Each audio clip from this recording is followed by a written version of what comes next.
నమస్తే అండి. యూట్యూబ్ ప్రేక్షకులకు నమస్కారం.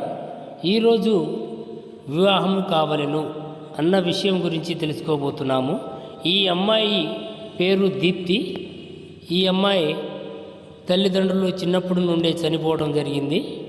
ఈ అమ్మాయికి వాళ్ళ బాబాయ్ పెళ్లి చేయించడం జరిగింది. చిన్నప్పుడు పెళ్లి చేయించడం వల్ల ఈ అమ్మాయికి ఏమీ అర్థం కాక సతమతాయి ఉండే టైంలో వాళ్ళ మొగుడు బాగా తాగుబోతూ ఉండటం వల్ల అమ్మాయి ఆయన దగ్గర ఉండకుండా ఇంటికి రావడం జరిగినది.